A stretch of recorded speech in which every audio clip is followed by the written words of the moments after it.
अस्सलाम वालेकुम नाजरीन, मैं हूं खादिम हुसैन और आप देख रहे हैं जहां न्यूज़।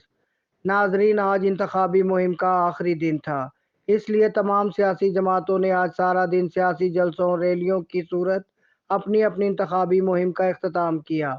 लाड़काना से इसी सिलसिले की खबर शामिल करते हैं पाकिस्तान पीपल्स पार्टी के चेयरमैन बिलावल भुट्टो जरदारी की, जिन्होंने आज कहा है कि बतौर वजीर आज़म वो सिर्फ दो ही काम करेंगे: नफरत और तकसीम की सियासत का खात्मा और आवाम को रिलीफ देना।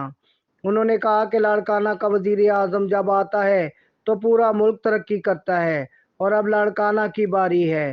पीपीपी चेयरमैन ने मुस्लिम लीग नून की आवाम में इंतहाई गैर मकबूलियत की तरफ इशारा करते हुए कहा कि तख्त लाहौर हिल रहा है और मियां नवाज शरीफ अपनी ही सीट हार रहे हैं।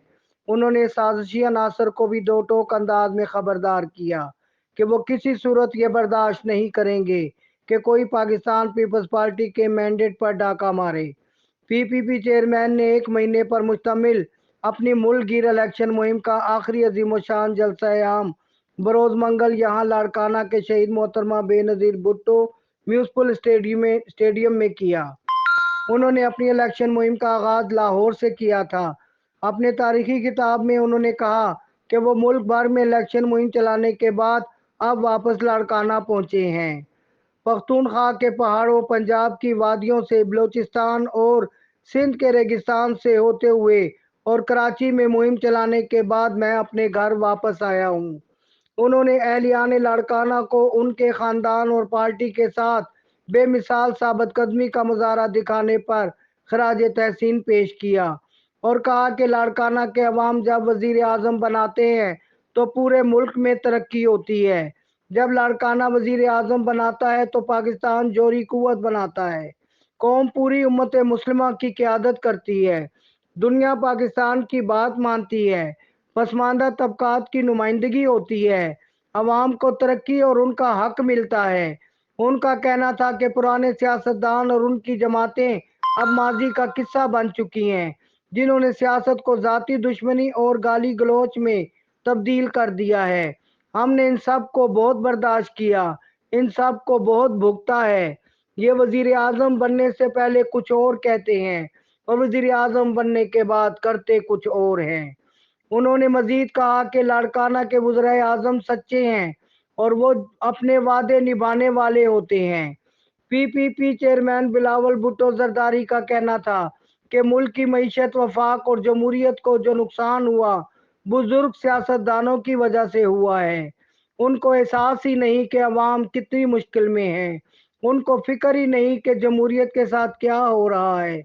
उन्होंने कहा कि पुरानी सियासी जमातों ने ना अपना इलेक्शन मंशूर बनाया, ना वोट मांगने के लिए अवाम के पास गईं और ना अपनी इलेक्शन मुहिम चलाई है। ये अवाम को बेवकूफ़ समझते हैं। पीपीपी चेयरमैन ने अवाम से मुखातिब होते हुए कहा कि मुल्क में सियासी इस्तेकाम और इसके नतीजे में मुआशी इस्तेकाम लाने का काम पीटीआई और पीएमएलएन से नहीं होगा। मैं आपको आज ही बताता हूँ कि अगर इनमें से कोई जीत जाता है तो वो अगले दिन ही ये धरने की सियासत फिर से शुरू कर देंगे। उन्होंने फिर से अवाम की खिदमत की बजाय इंतकाम लेना है। हमने ये फिल्म 3 बार देख चुके हैं, पता है कि चौथी बार क्या होगा। उन्होंने नवाज शरीफ का नाम लिए बगैर कहा कि इसे 3 बार वजीर आज़म बनाया गया, लेकिन हर बार इन्हीं से लड़ पड़ा जिन्होंने इसे कुर्सी पे बिठाया था। अब वो चौथी बार वजीर आज़म बनने की कोशिश कर रहा है और तासर ये दे रहा है कि वो अभी से वजीर आज़म बन चुका है।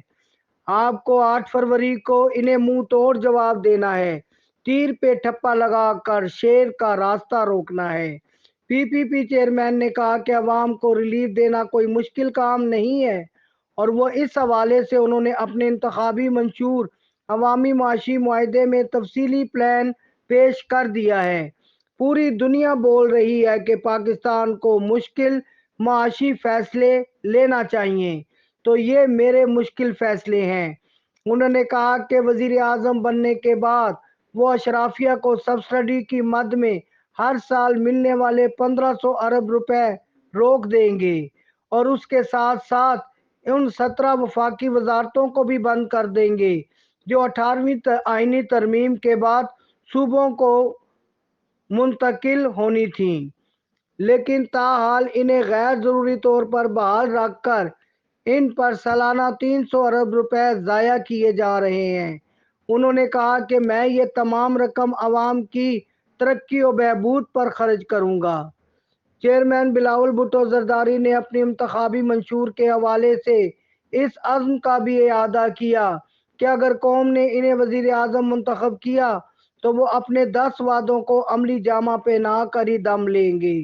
عوام کی آمدنی میں دگنا اضافہ کروں گا، بے گھر خاندانوں کے لیے 30 لاکھ گھر بناؤں گا اور ان کے مالکانہ حقوق ان گھروں کی خواتین کو دیں گے، جبکہ ملک بھر میں کچی آبادیوں کو ریگولائز کروں گا، غریبوں کو شمسی بجلی کے 300 یونٹ مفت دلاؤں گا، بے نظیر انکم سپورٹ پروگرام میں اضافہ اور خواتین کو کاروبار کے لیے بلا سود قرضہ فراہم کروں گا، کسانوں، مزدوروں اور نوجوانوں کی مالی معاونت کے لیے بے نظیر کسان کارڈ، بے نظیر مزدور کارڈ اور بے نظیر یوتھ کارڈ کا اجرا کروں گا، ہر ضلع میں کم از کم ایک یونیورسٹی قائم کریں گے، علاج معالجے کی معیاری و مفت سہولیات کی فراہمی کا نظام بنائیں گے اور بھوک مٹاؤ پروگرام شروع کر کے اسکول جانے والے بچوں کو کھانا فراہم کریں گے۔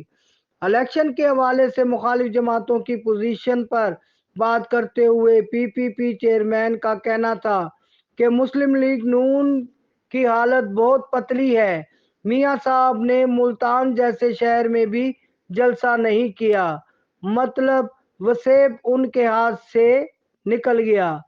جی ٹی روڈ پہ اتنا ٹف ٹائم میاں صاحب کو دیا جا رہا ہے کہ ان کے پسینے چھوٹ گئے ہیں۔ چند سیٹیں تو ضرور نکال لیں گے لیکن سویپ کرنے والی صورتحال نہیں ہے۔ انہوں نے کہا کہ بلوچستان کی زمینی حقیقت یہ ہے کہ پاکستان پیپلز پارٹی سب سے آگے ہے۔